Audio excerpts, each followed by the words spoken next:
рост смертности в России, неуверенность в будущем, дефицит рабочих рук, тук-дук-дук-дук-дук-дук. Население будет вымирать, экономика сжиматься. Нам бы 250 миллионов, тук-дук-дук-дук-дук. Да не будет никакого притока населения в России. Но не получится. Если железный занавес не сделать, вот тогда бы зажили.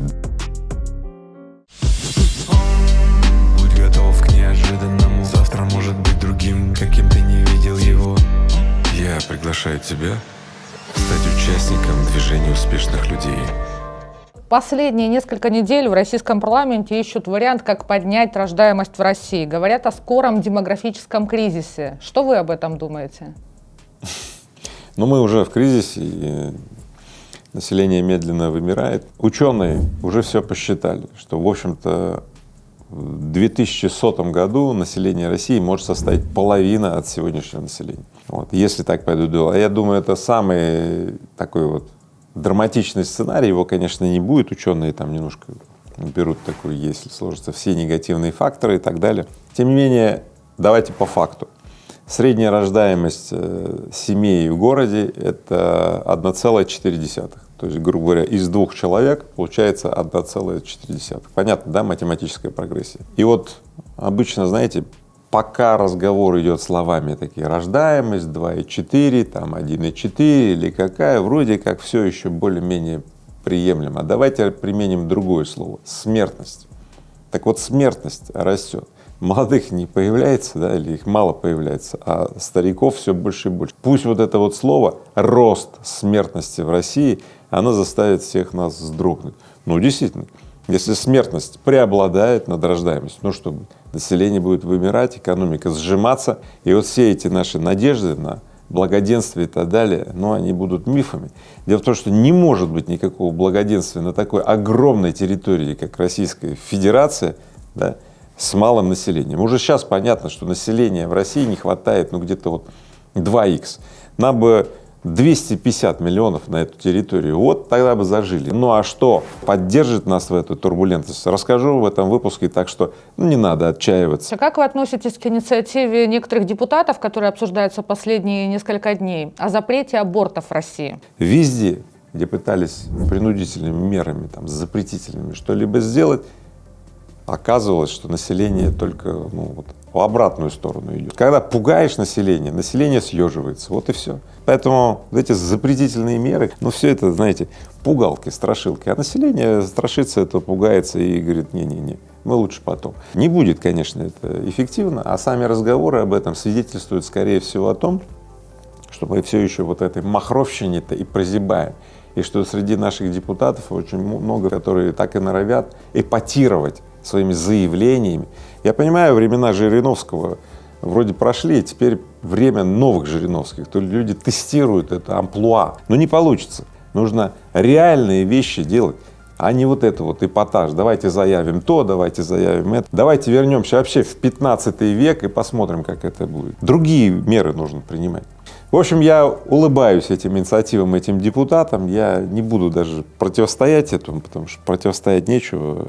Люди, да и депутаты в среднем у нас очень умные и не пропустят такую ересь, в общем-то, да. Судя по данным Росстата, последние 1,5 года демографический кризис только усиливается. В чем причина, по-вашему? Данные Росстата фиксируют закономерности. Эти закономерности уже были в России. Например, в 90-е, когда экономика рухнуло и все развалилось, благосостояние резко ухудшилось, там валовый продукт процентов на 40 обвалился, вот, рождаемость резко сократилась, неуверенность в будущем, отсутствие вообще каких-то ориентиров ввергает людей, семьи, в состояние, когда притормозим. Дальше, военные конфликты, они сейчас по всему миру пыхают, для России это тоже актуально, вы все прекрасно знаете. Вот эти все факторы складываются в очень такую неприятную картину. Я сейчас пройдусь по экономическим факторам, какие ключевые факторы в экономике разрушают эту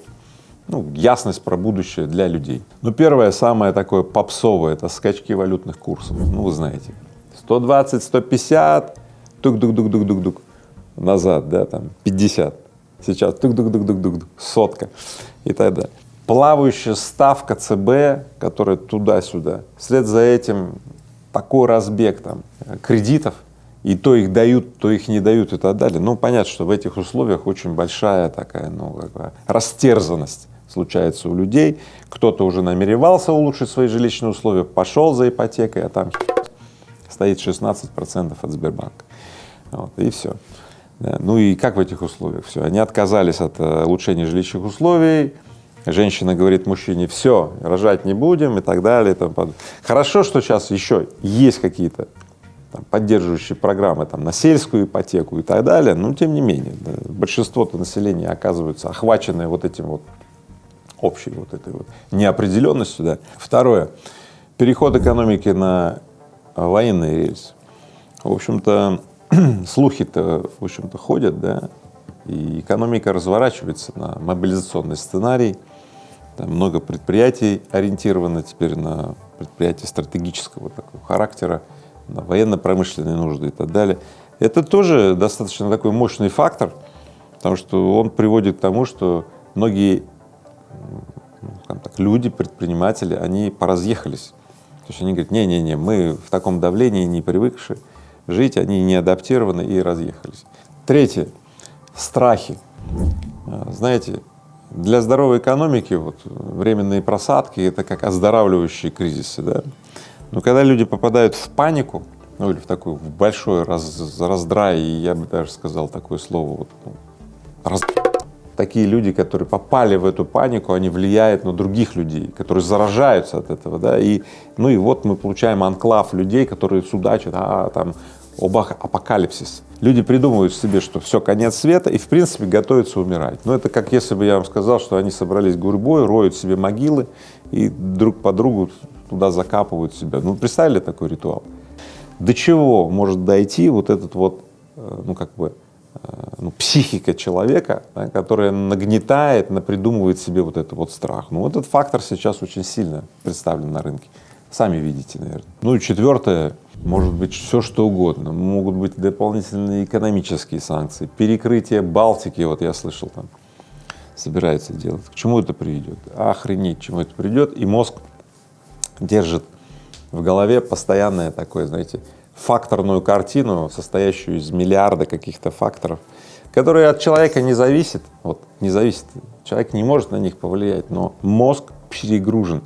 И вот эти вот внешние риски, они буквально подавляют способность человека к существованию. Игорь Владимирович, какими качествами должен обладать настоящий предприниматель? Невозможно выделить какое-то одно, ведь каждый день предпринимателя — это та еще головоломка с кучей неизвестных, где ты всегда открываешь себя как-то по-новому. Но я отмечу одни из самых главных: актуальность, многозадачность и оперативность. Первое. Если ты не актуален, ты сразу же выпадаешь из игры, потому что тупо не знаешь последних обновлений. Второе. Если ты не обладаешь многозадачностью, то ты теряешь возможность роста, а значит возишься на месте. Вот прямо буквально на одном месте. И третье. Если ты оперативно не реагируешь на вызовы, более быстрые занимают твое место туда, куда ты хотел, они приходят первыми. По этим всем трем пунктам тебе просто необходим надежный партнер, который усиливает твои скиллы. И я хотел бы сейчас порекомендовать вам такого партнера. Это банк «Точка». Это актуальный банк для предпринимателей и предприятий. «Точка» создана для бизнеса, работает с бизнесом и понимает цену каждой банковской ошибки для предпринимателя. Поэтому здесь есть все необходимые сервисы, чтобы решать сотни бизнесовых задач. И здесь нет ботов и бесконечных переключений с одного специалиста на другого специалиста. За оперативное решение всех клиентских вопросов отвечает вовлеченные и очень мотивированные специалисты поддержки, которые будут с вами на связи 24/7. И сейчас самое время обзавестись таким партнером. Ведь в «Точке» черная пятница. С 20 по 26 ноября при открытии счета год обслуживания бесплатно. Кэшбэк с налогов 5% и 100% кэшбэка за онлайн-бухгалтерию. И если ты уже клиент «Точки», то приводи 3 друзей и получи вечное бесплатное обслуживание. Акция продлится до 26 ноября, поэтому у тебя есть ровно неделя, чтобы не упустить возможность. Ссылочка уже ждет тебя в описании. Игорь Владимирович, а рост населения в стране может гарантировать стране экономический рост? Рост населения — это приток молодой рабочей силы, то есть, ну, скажем так, наличие рабочей силы, да? И пока ребята молодые, они соглашаются на низкие зарплаты, поэтому это способность, в общем-то, производить много достаточно дешевых товаров. Давайте посмотрим статистику. Итак, приток населения в Индии, в Китае, в Индонезии и так далее, то есть рождаемость растет и так далее. Вот мы видим, что Китай экономически там растет и так далее. Тем не менее, мы можем взять некоторые африканские страны, где огромный там рост населения и нищета, и бедность, в общем, и вот это вот все подавленность и так далее. Поэтому вот видите, да, приток населения — это не есть гарантия, но в целом можно сказать следующее: когда рождаемость растет и в стране больше появляется людей, это создает потенциалы, то есть это конфигурация сильно более потенциальна, чем нежели если население вымирает или население становится меньше. Вот там, в общем-то, и потенциалов перестает быть. Есть территория, которую, в общем-то, кто-то займет, кто-то к себе присоединит и так далее. Вот такая есть конфигурация и так далее. Вот поэтому, итак, говорить о гарантии процветания нельзя, когда растет приток населения, но потенциально конфигурация становится более выгодной. И те страны, те общества, которые смогут распорядиться этим, смогут воспользоваться, ну вот они выиграют, да. Как демографический кризис повлияет на бизнес в России? Дефицит рабочих рук, с ним столкнулись уже огромное количество предприятий, я думаю, все. Резкий рост зарплаты, который не приводит к устранению дефицита. Предприятия и производства задыхаются, они не могут освоить новые производства, тупо людей нет. И сейчас происходит перестройка бизнеса, и некоторые предприниматели, бизнесмены, ну, реально осознали, что так, как было раньше, уже вообще никогда не будет. Ведь раньше в России все ставили вот это вот: людей у нас много, если что, вот этих квалифицированных, которые оборзели там и просят зарплату, уволим, возьмем новых, научим и так далее. Так вот сейчас новых нет. И вот предприятия, промышленники, предприниматели все чаще берут такой подход, о котором я хочу рассказать. Тот, кто сейчас меня слышит, предприниматель, может немедленно им воспользоваться. Ставить на квалификацию, на производительность труда. Не возьмем побольше людей там с малой зарплатой и как-то там, например, вручную будем разгружать вагоны, а будем внедрять роботы, манипуляторы, обучать новых сотрудников, как управляющие этими роботами, манипуляторами, наладчики и так далее. Это экономика квалифицированного труда. Экономика, в которой зарплата там, в $200, в 300, в 500 долларов. Ну, таких зарплат просто не будет. Там средняя зарплата будет $2000. И многие предприниматели столкнулись с этим вызовом и уже взяли ход в эту сторону. Потому что, в общем-то, те, кто не возьмут ход в эту сторону и будут ждать, когда вдруг будет приток населения, да не будет никакого притока населения в России. Северная страна, условия жизни в России, ну, прям так скажем, ну, не райские. Есть полно мест, где больше рая. И все, с какого хрена люди будут здесь вот жить, оставаться, если железный занавес не сделать, их не выпускать? Ну, не будут. Всем предпринимателям, всем бизнесменам большущий привет и совет. Ставьте на квалификацию, ставьте на автоматизацию, ставьте на то, чтобы у вас было меньше сотрудников, но очень высокооплачиваемых, очень. Чтобы средняя зарплата у вас была, ну, давайте так, 200 тысяч, стремитесь к 200 тысяч рублей. Тут у кого зарплата 100 тысяч и больше, ну, например, вот 200 тысяч, у них другая структура потребления, другая. То есть на продукты они тратят столько же, сколько и те, у кого зарплата 50 тысяч, а вот другие 150 тысяч они тратят на продукты с высокой добавленной стоимостью, что запускает промпроизводство, там, услуги и так далее, и страна выходит из режима вот это, нежели богато, нехрен начинать, понимаете? Но на самом деле сейчас критический переход для России, переход в принципиально другую экономику, экономику повышенной добавленной стоимости, а не экономику вот этих простейших сырьевых изделий. Выкопали руду, куда-то там отправили. То есть мы используем гигантский природный потенциал России, россиян на 1%. Это да, вот и все. Я призываю нас жить в жирном слое, то есть взять и перестроить экономику добавленной стоимости. Как вы считаете, что может предотвратить или хотя бы смягчить демографический кризис в России? Ну, конечно, когда люди начнут плодиться и размножаться. Вот. Она не просто смягчит, а это постелит мягкую перину, и никакого демографического кризиса не будет. Это раз. Ну, а второе, предприниматели могут смягчить демографический кризис, если примут, ну, вот, ориентировку на то, чтобы не массой работников, да, закрывать потребности своих производств, да, а комбинацией высококвалифицированных работников, искусственного интеллекта, самые передовые робототехнические средства, это тоже смягчит демографический кризис. Ну вот два фактора. Ну, ключевой из них, конечно, если говорить про демографию, конечно, это если люди начнут плодиться и размножаться. И, кстати, вот эти все ухищрения, которые принимало российское правительство, там, введение материнского капитала, да, значит, использование маткапитала там, на улучшение жилищных условий, там, на образование и так далее, все это дало, ну, очень интересный эффект. То есть было очень много статистики, значит, подтверждающей, что, в общем-то, можно факторами вот такой вот настройки влиять на то, чтобы люди чувствовали уверенность в будущее, плодились и размножались и так далее. Вот, поэтому я думаю, это надо, повторять, придумывать новые, тестировать новые идеи и спросить людей, что людям нужно, чтобы они плодились и размножались. Ну, правда, люди скажут: денег нам добавьте, что делать не будем. Это. Да известно, что делать, друзья мои. Первое — ввести родительскую зарплату. Те пособия, ну, они просто смешные, которые сейчас, а родительская зарплата, которая позволяет женщине, например, которая принимает решение сосредоточиться на воспитании ребенка, ну, сделать это осознанно. Я думаю, этот шаг помог бы существенным образом переломить демографическую ситуацию в стране. Второе — строительство новых городов. Города, в которых люди живут, и 95% их потребностей — больницы, там, образование, рабочие места и так далее — находятся, ну, грубо говоря, в 15-минутных езды или в пешей доступности. Это так называемые города будущего.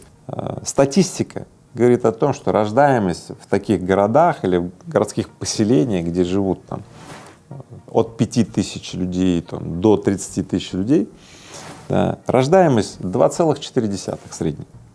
Напомню, в мегаполисах 1,4, то есть рождаемость меньше, то есть убыль населения будет, да, в таких мегаполисах. Создание таких городов будущего, ими мы занимаемся с моим партнером Василием Курбатским, компания так и называется «Города будущего». Но подключиться к нам и получить более подробную информацию вы можете на MBA Share MFTI. Ссылка будет под этим выпуском. Приходите, мы конкретно обучаем бывших маркетологов, которые хотят стать девелоперами, как начать свой путь в девелопменте. Мы обучаем тех, кто всю жизнь проработал в найме и имеет огромные компетенции, но мечтал уйти из найма и основать свое производство.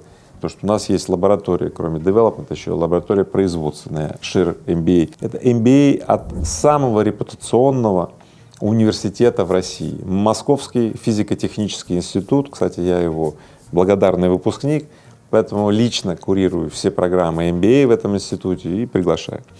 Города будущего, демографический рост, видите, значит, ускоряется 2,4 в таких городах. И я, конечно, хочу, чтобы мы вместе создали много таких городов. Ну, вокруг этих городов было там много и производств. Ну, и всего буду этому способствовать, потому что это вот мое призвание на вторую половину жизни. Третье — рост социальной инфраструктуры. Вложения, детские садики, там, площадки родительские, велосипедные площадки, трассы там велосипедные. Там. Вокруг каждого города должно быть 200 километров или больше велосипедных трасс, каких-то, ну, таких вот дорожек для прогулок и так далее. Социальная инфраструктура, об этом, ну, все как бы мы знаем, но вы посмотрите, как устроены сегодняшние вот эти вот спальники в новых районах. И вот люди переночевали там в этом своем спальном шкафу, да, и поперлись там на работу, стоят в пробке. Потом вечером пытаются въехать в этот спальник. В этом спальнике нет ничего. Во всех местах, где живут люди, города, деревни, поселки и так далее, больше социальной инфраструктуры. Люди не живут в усадьбах, люди не живут в своем доме, на своем дворе, люди живут в обществе. Четвертый пункт. Ментальность «я владею своим городом». Ну, Я поясню. Вот в Швейцарии, в Германии, если кто был, приходите там в городок, там все ухожено. Дорожки, улочки, там цветочки, какая-то социальная инфраструктура, ну все какое-то вот как с картинки и так далее. Это не с картинки, это ухожено. Потому что каждый житель этого поселочка, он не просто живет в этом городке, он им владеет. Где вы видели, чтобы значит, люди в России владели своим поселком? Нет такого. Поселок не наш. Поселок — это вынужденная необходимость нашего сожительства. И поэтому там мусор на дорогах, грязь и так далее. Ну. Пятое. Больше субсидий, грантов для многодетных. Стимулировать, чтобы многодетные семьи не оказывались на обочине, чтобы они могли отправить своих детей в лучшие школы, лучшие там образовательные учреждения и так далее. Конечно, это следует делать. И еще раз призову предпринимателей, бизнесменов активнее открывать свои грантовые программы, личные стипендии. Но это расширяет возможность для студентов, для талантливых студентов из глубинки, у которых нет шансов попасть в лучшие учебные заведения. Шестой вариант — субсидии на жилье. Вместе с материнским капиталом, который, как правило, люди тратят на первый взнос по ипотеке или очередной взнос по ипотеке. Да? Вот представьте себе, при рождении, например, второго ребенка выделяется специальная субсидия на гашение ипотеки. То есть таким образом государство и наша страна могла бы стимулировать второго и третьего ребенка, второго, третьего ребенка, вы понимаете, там, если семья родила второго ребенка, ей очень просто третьего и четвертого зародить. Вот по себе знаю, у меня 4. Мне, кстати, Катя сказала, что если вот, например, 4-й будет гарантированно девочка, то давай. Я говорю, я гарантирую. Так и получилось. Вот. Вы знаете, вероятность была большая, 50%, поэтому я гарантировал, да, думаю, если что, там, в конце концов, там, договоримся как-то, да. Вот. И так предлагаю сделать специальные субсидии на жилье, чтобы за второго ребенка давать субсидию на гашение ипотеки, да. Может быть, частично, а может быть, полностью, да. А, например, за третьего ребенка все, полностью гасишь ипотеку. Представляете, как классно. Люди взяли жилье, родили семью, все, у них жилищные условия и так далее, и все. Благодарность к стране, в которой родились и так далее. И они стартовали в жизнь вот таким образом, а не на банковской удавке там сидят, ты понимаешь, и все, их трудовая мобильность, парализована и так далее. Конечно, тот, кто родил 3 ребенков, им надо всю ипотеку погасить, все. Если посчитать, это там триллионы рублей, но вы знаете, эти триллионы рублей окупаются тем, что это будут люди, будут жить в стране, будут потребители, понимаете, экономика будет расти и так далее. И 7. Предпринимателям и бизнесменам больше открывать русских школ за рубежом.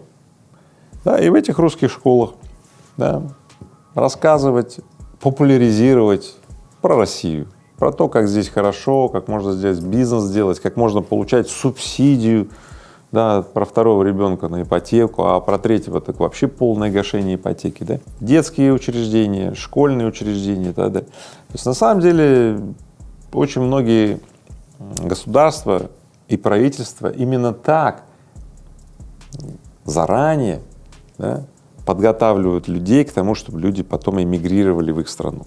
По всему миру есть еврейские школы, которые подготавливают людей к эмиграции в Израиль. По всему миру есть, например, американские школы, которые подготавливают людей к эмиграции в Америку и так далее.